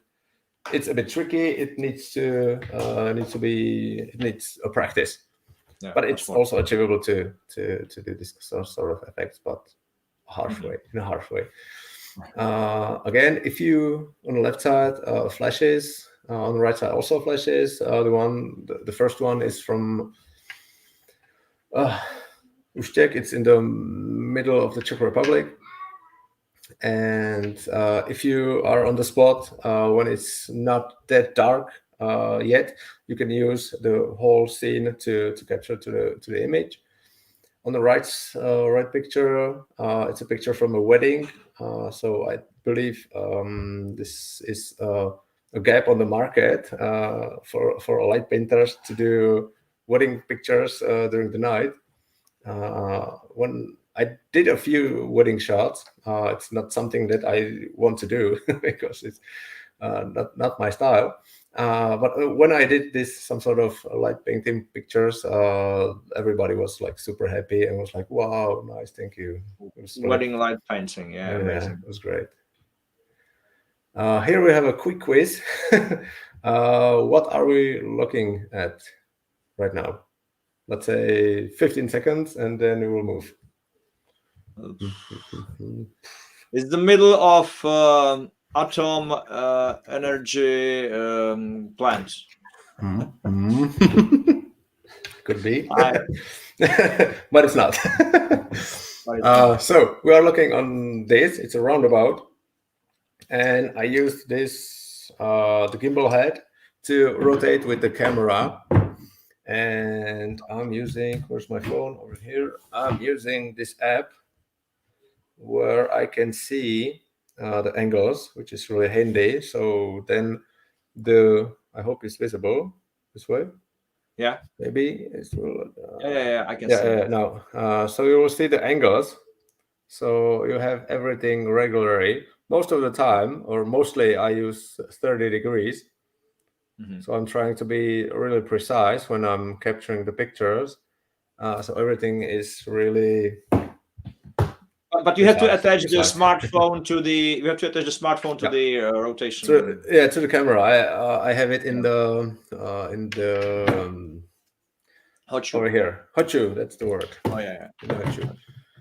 So what do you do basically? You just choose a scene somewhere out there in the street, for example, which is lit up by lights, and then you just take the same picture, but you rotate the camera several times. Actually, you can use outdoor scenes or indoor scenes. If you just build one in the indoor, that's perfectly okay. If you use just outdoor scenes, that's also okay. The huge advantage of camera rotation is that from 99% of every shooting, the picture is nice and let's say powerful to the effect. So you cannot go wrong with the camera rotation, actually. Mm-hmm. So this is one of the homemade scene. You can see two plexiglass, and the light was in the white sock or whatever it was, and you have this IKEA stand. Then you do the rotation. This was by 2, 3, 4, 6. It was by 60 degrees, I believe. Nice. Another one here, a bit more complicated because I had to create the effect with the LED umbrella, so it take a bit time. Again, -5 degrees Celsius. I was a bit freezy, but the camera didn't care actually. This is one of the latest one with the honeycomb tube. That's the word, and the plexiglass, and again the IKEA stand. This is one of my favorites. When there's a fog outside, every time I go outside and take some sort of pictures, because as you can see, it creates this some sort of effect as the light blends into the fog. Yeah. And it's really awesome. Here, the car was blinking, so you can see it's over here on the picture. There's the light, and these two distractions over there. This was the bus, and this was the car passing by just this way. Maybe like a flower. I mean, this is really something amazing that you can create out of an ordinary picture, which you would never take. Maybe if I waited enough long to some car passing by over here, it will create a Mercedes logo. Yeah, you could sell it then. Here's another effect. This is actually from one of the workshop. We used a bench in the middle of the park, just throw around the tools, and here you can see the results. Mm-hmm. It's quite easy. As I said, you can never go wrong with the camera rotation. This is the funny picture, because as you can see, it's actually not focused, but you can still create a nice image. This was also done by a workshop, and I was so into it, and I didn't notice that it's unfocused. So it doesn't really matter, actually. It doesn't really matter. If you are looking from the distance, then it's nice. This is from Amsterdam. You can use also reflections into water from the night city. This is double rotation, which is quite tricky to achieve this effect. It's definitely not a Photoshop. It's definitely not on mirrors.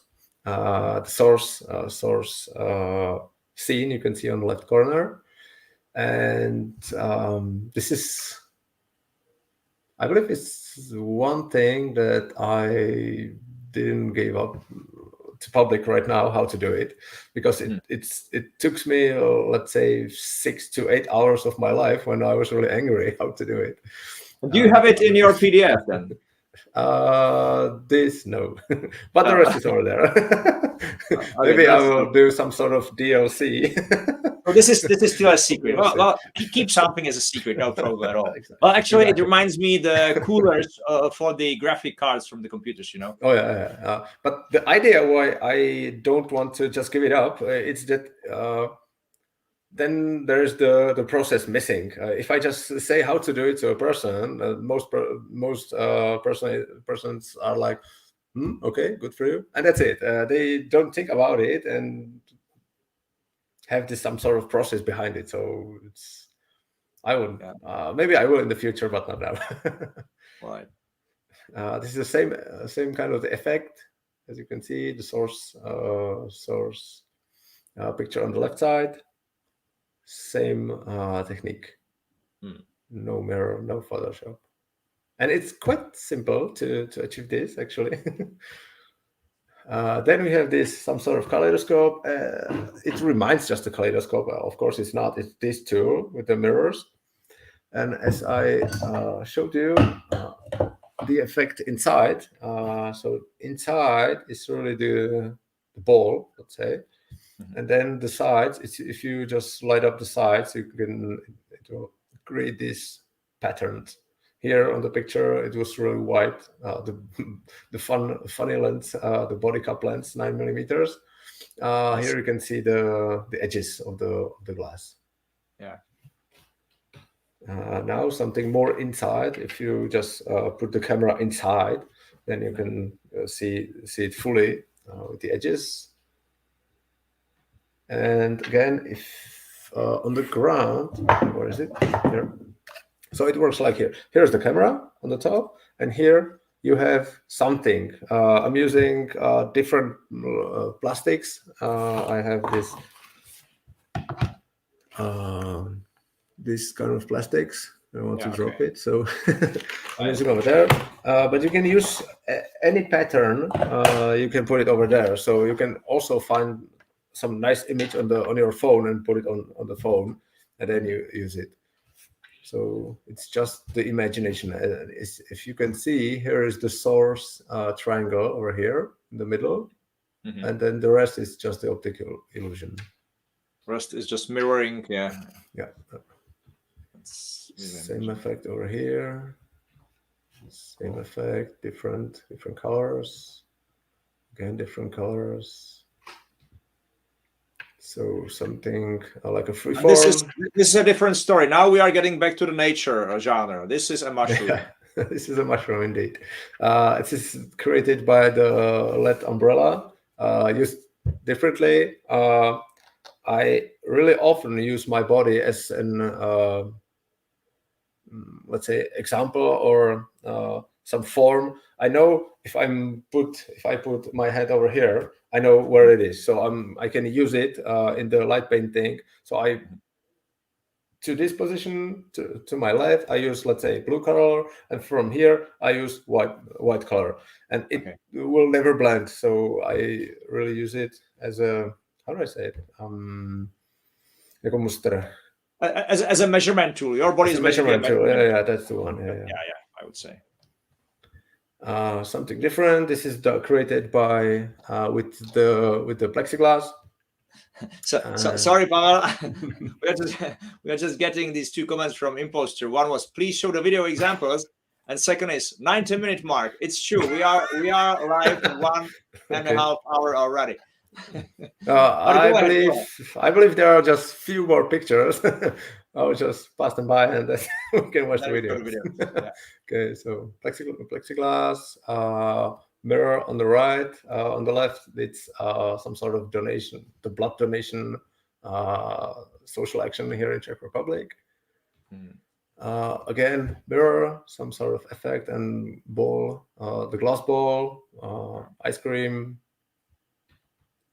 something here in my hallway.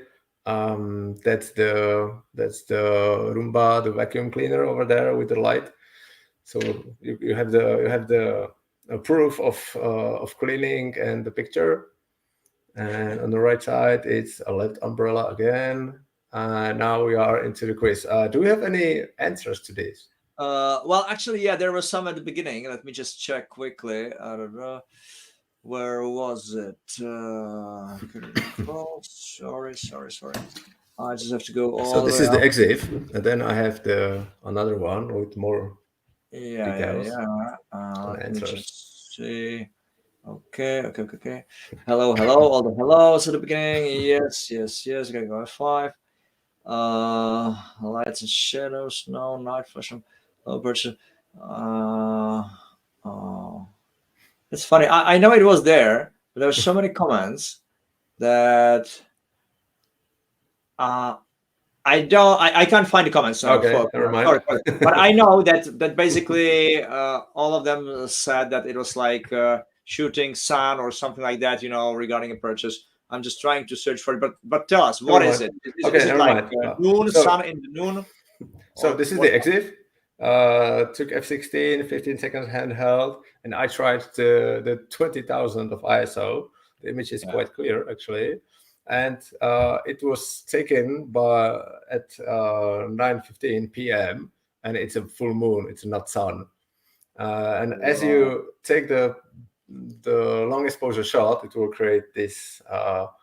It's a sun effect, actually, the sun star, but created by the moon. Actually, yeah, there is Mike. Mike was just about right, yeah, because he says, I think moonlight, handheld, and stop down to F22. So almost pretty close. Yeah, nice. Mike, great, perfect, good job. Yeah, it is moonlight. It has to be fun. That's the main idea behind all of the pictures. It has to be fun. Over here, this is the PDF manual, as Tom mentioned. There are actually 64 pages now. I just add one on the weekend. Okay. 100 plus pictures. There's a full description of camera setup, how to create some tools, DIY, also pro with the links, some techniques, how do I post-process, and 2 bonuses. And also, if you're watching here, there's a 10% discount code, which is valid, I believe, forever. Yeah. Amazing. I mean, great images. Now let's see how you really created them. I will just turn on the first video, and maybe you can just comment, what was it about, what we are doing and stuff like that. Okay, let me just jump into it. Yeah, so now we are on the location, and as you can see, first we need to set the camera. Now I'm on aperture mode, and I need to set to bulk mode or the me mode. Yeah, I'm just going to translate what this says because it's in Czech. In English menu, you will find press shutter button 1 to prepare for composite shooting. Yeah, so press shutter button 1 to prepare. Okay, Yeah, go. yeah. So now set the time log, let's say exposure log. This was 1 second because there was pretty bright over there. Then we moved over there, as you can see, just moving, jumping on the rocks. This is Pavel and the model, and I'm somewhere in the background. Yeah. Recording. So now she's just thinking on the pose. Do the pose. I'm starting the exposure and do the effect, or maybe she just moved with the arms over there. Yeah, and that was done. Now we zoomed it a bit because it was too far away for the effect, for the purpose of showing how to do it. Different pose and the effect. And here you can see it from the camera perspective. Here you see it from the perspective of the camera tool, which is actually taking the picture, right? Yeah. And then we have the video from the camera itself. Still from the inside of the Yeah. This is from how to. Here is how to without the exposure on. This is how to with the exposure on. So as why you did can you see, do it? Why did you do this movement prior exposure? Do you like train it first? How you would probably do it, and then you turn the shutter on and you do it again? Yes, but the truth is I forgot to turn on the exposure. Yeah, now as you can see, we have moved the composition because of the mirroring, so that the model and the lights is perfectly mirrored in the water down there. So is the water over there, of course, which is always nice. If you have the water, just use it. Yeah. Different effect. With first, then we did a second run, so Adela will be more in the center of the effect. Yeah, this is the second one, which was more centered. Yeah. Bam, bam, bam. And actually, I just need to remind that Pavel is using this Bluetooth remote control, which actually proved to work for several meters. Yeah, because it was maybe, I don't know, 8-10 meters away from the camera. Yeah, so this was the one type of shooting with this kind of background behind the model. Now we've got this, let's say, portrait where we tried to use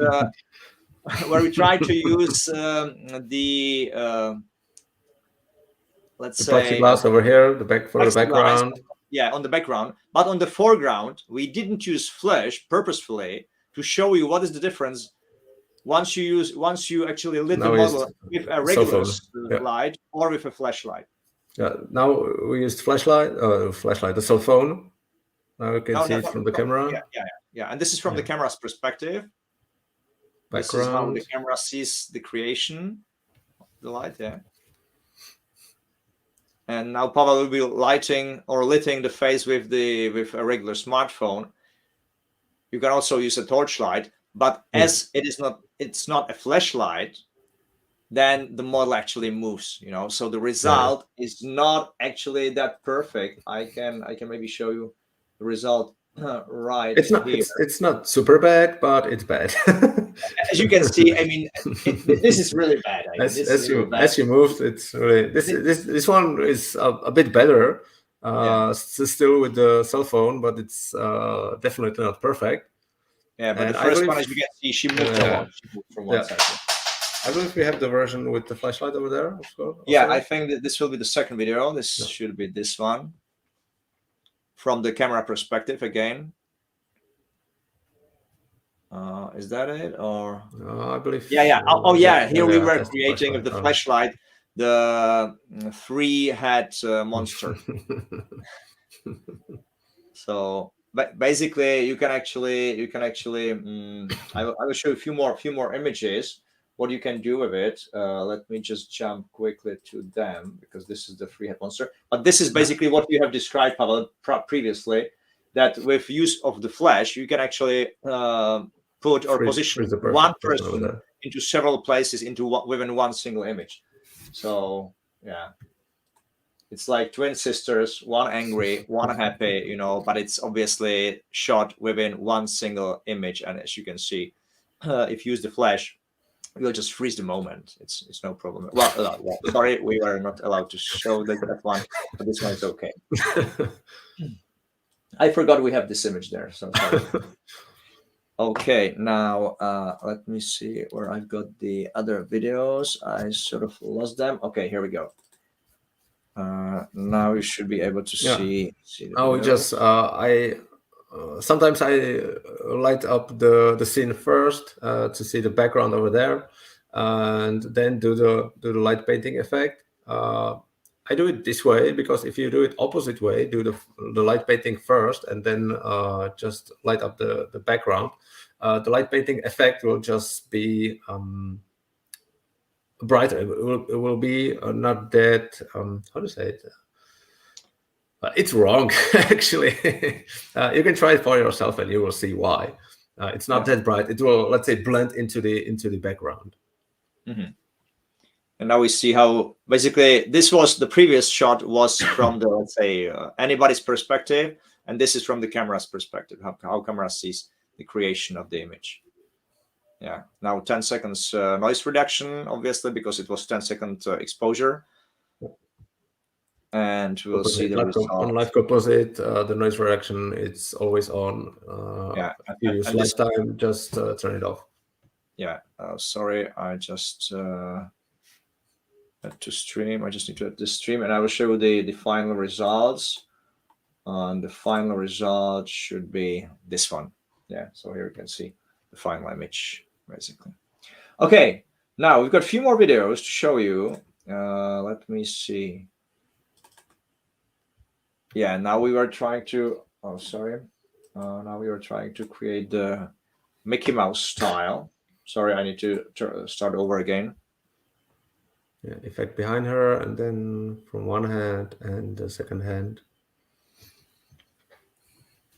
Yeah, no wonder actually that people are afraid of you when you see doing this, because I mean, it's like pitch dark. And then all of a sudden there are some strange lights moving, you know. Yeah, exactly. And this again, it's from the camera's perspective, the camera that's shooting the image. And as you can see, this is what Pavel has created with the reflection in the water. And to me, it just reminded me the face of Mickey Mouse with 2 big ears. Okay. And the final image, I think we've got somewhere around here. Yeah, this is the final image, basically, as you can see. Nice. And there are just a few more videos. I think 2 or 3 more. Yeah, this is the creating of the orb. As you can see, the movement over there. So I'm just waving with the light right next to me and moving around the point on the ground. Yeah, there is the train. This is the train actually moving on the back, which we have been talking about.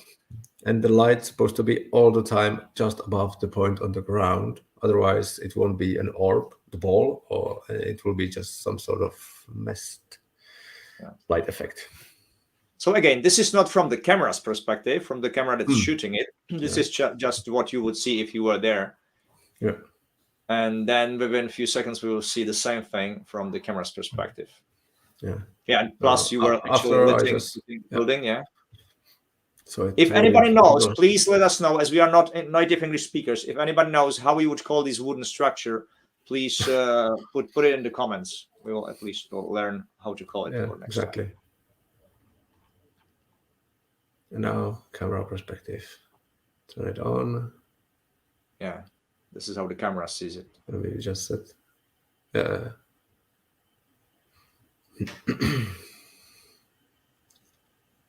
Yeah, so now the camera and starts. There's 10 seconds update on the live view.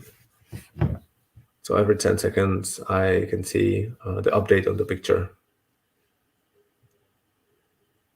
So Pavel, I know what it's called now. It's thank you so much for telling us. Gazebo. It's gazebo. Thank you. Thank you so much. Or somebody says pavilion. Yeah, that's could much be also, closer, yeah. that's much closer to what we call it here. Here in Portuguese, there are pergolas. It's like pergola in Czech. But it's slightly something different. But yeah. So gazebo. Most people are saying gazebo. Okay, gazebo. Thank you, guys. Thank you. Yeah, so basically this is from the camera's perspective, the orb already created, and now Pavel, as he was like moving just above the ground with the light, he's creating this path. Yeah, and this was the first video we do for the show on how to create this with the light composite for 10 seconds exposure time with the log on the 10 seconds, and I believe the second one is with 1 second log exposure time to see the difference on the surroundings pretty much. Yeah. Now you were lighting the gazebo with your torchlight. Yeah. I love to do it from left and from right side rather than from the front, because if I light anything from the front, it looks some sort of plastic flat, and it's not it's not right. It's not like too much three-dimensional, basically. Yeah. Oh yeah, exactly. Okay. Yeah. So this was it, and I think the second one was 1 second exposure. This is it. Yeah. So again, seen from a passersby perspective. That's the same. Same thing. So the whole settings on the camera was exactly the same. The only difference was the settings on the log exposure 10 versus 1 second. Yeah. But the rest remained the same. So now you are basically at the workshop. You are there almost. Oh, yeah. You're virtually, but you are there. Yeah, exactly. You can see it as if you are there, what Pavel was doing. And now you will also see it from the camera's perspective, just in a few seconds. And imagine you are somebody just walking into the park at night, and then you see somebody else like Pavel flashing and moving the lights around.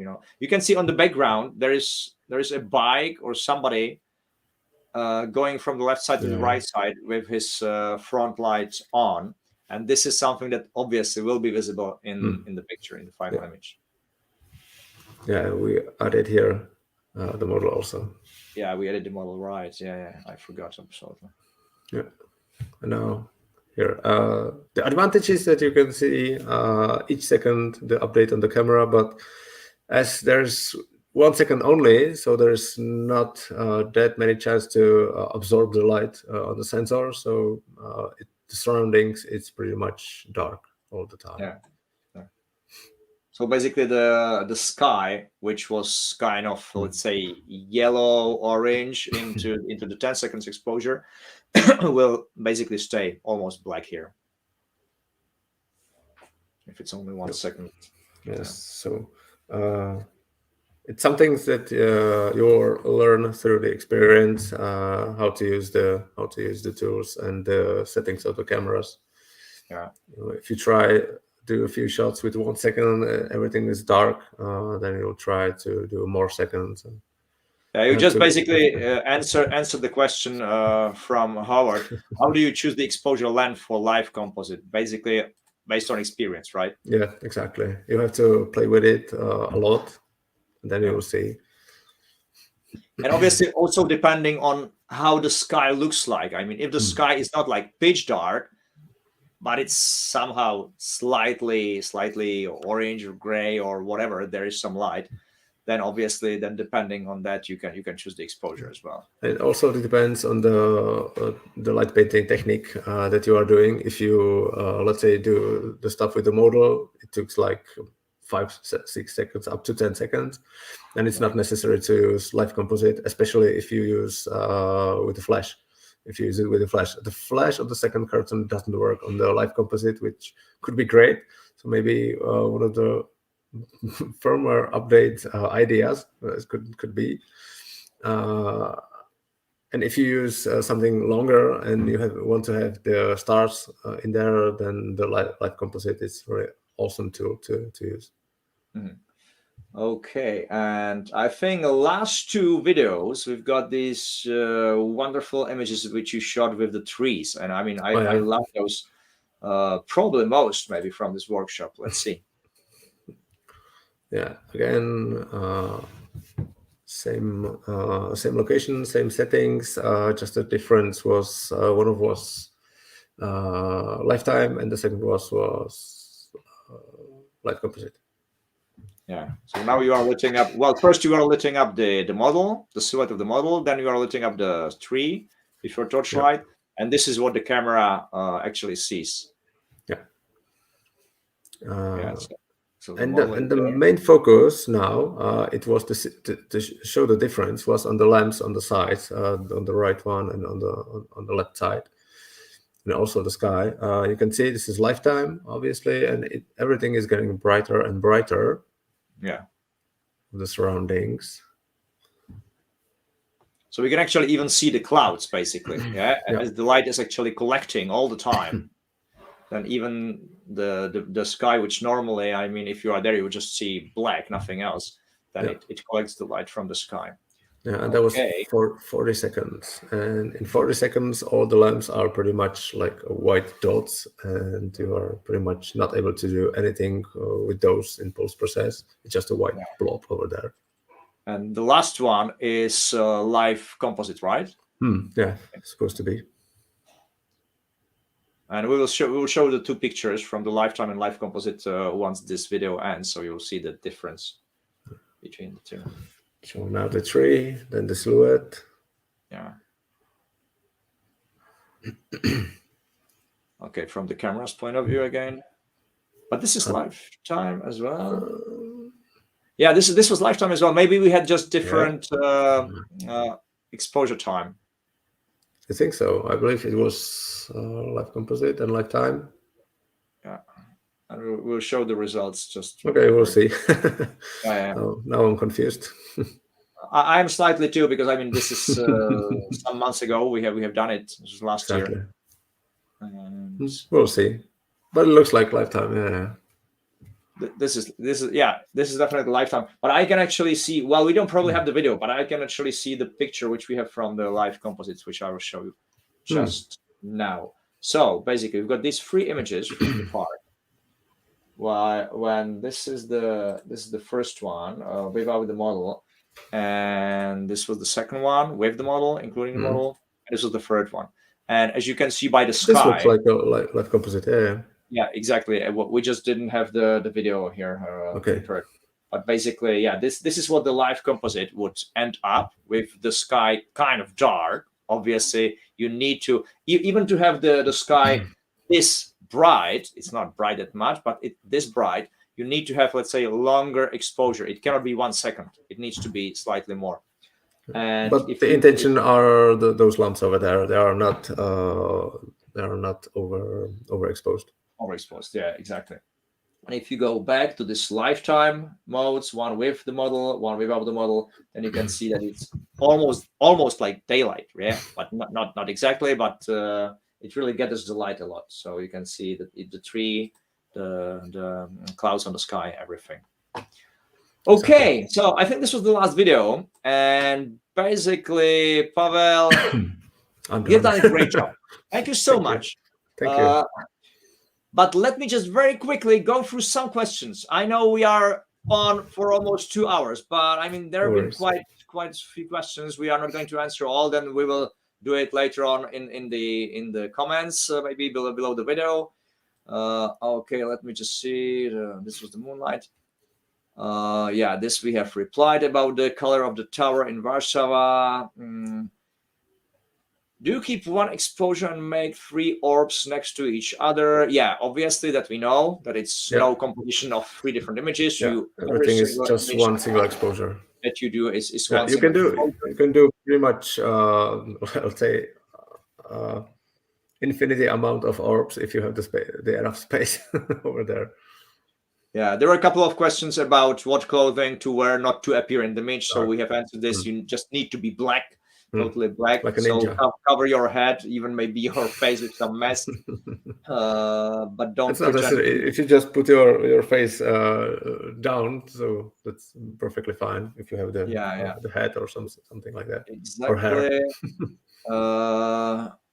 How can you spin the orb into the ground? I was replying to that. That is just above the ground. Just above the ground. Like hitting the ground, obviously. Yeah, just a few centimeters above the ground, so you won't hit the rock or the thing you have on the ground.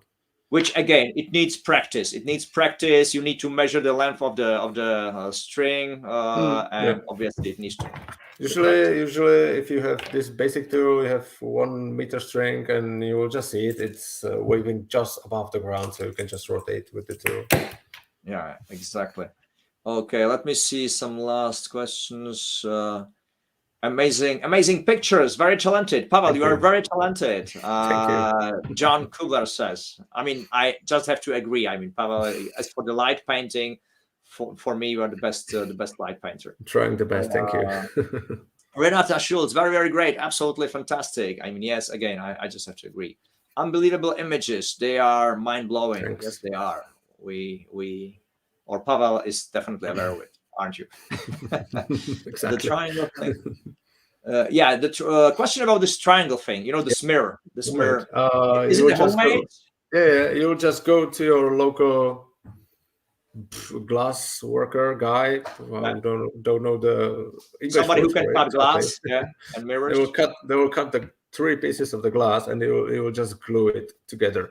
Then you will just hold 24 hours, and then it's perfectly solid, and you can use it perfectly as you need. The edges are not shaped or some sort of. It's just a rough end over there, so it will create the.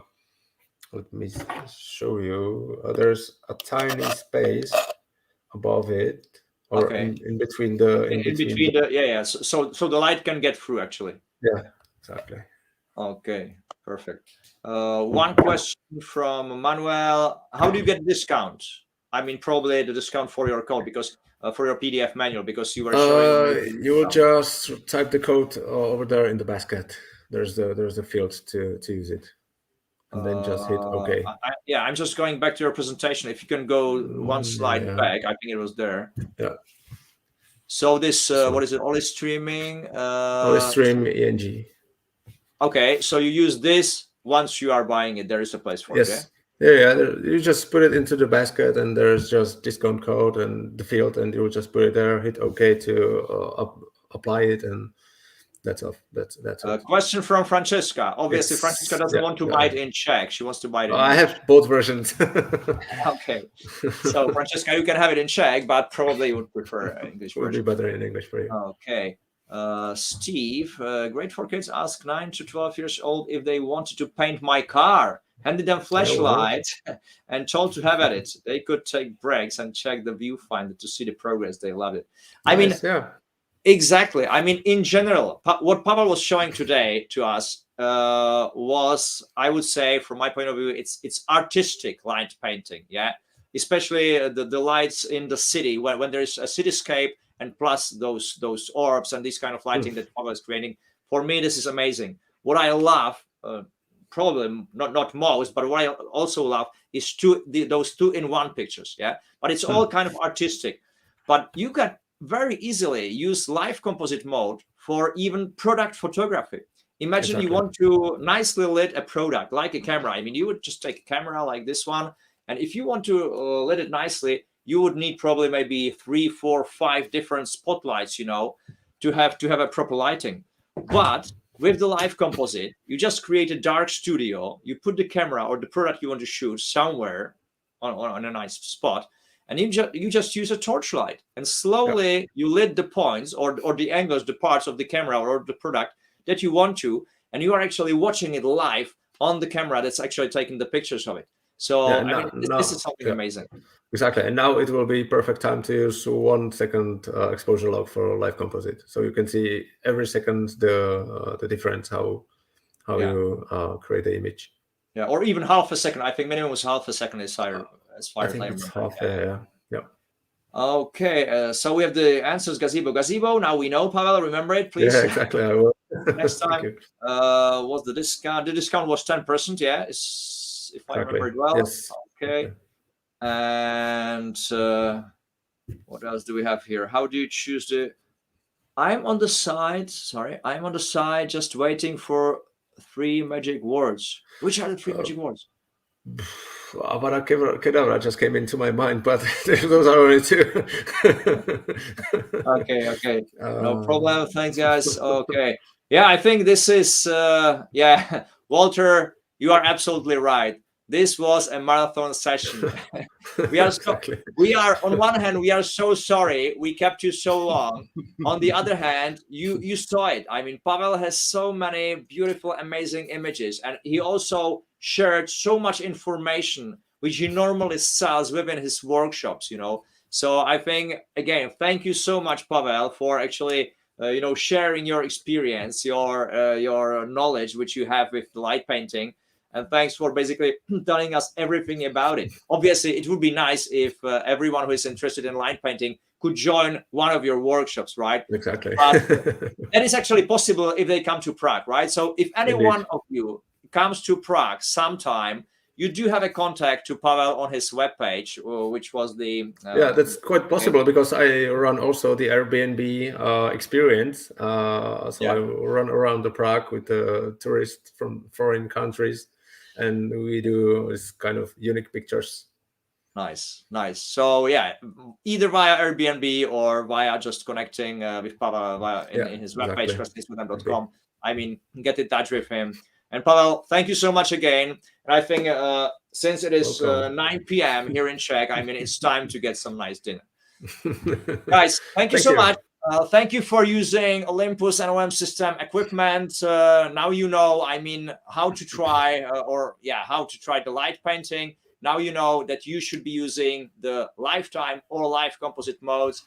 Live composite is actually still unique. I mean, you will not find anything like this in other cameras out there in the market, but you will find them in every single Olympus and OM System camera. So go get in touch with one of these cameras, try them. If you don't have them at home, go to your local photo store, try it over there. Thanks so much. And as we say here in Czech, have a good light. And Pavel, thanks again. Thank you, and have a good dark. Thank you. Bye-bye. Thank you. Bye. Bye.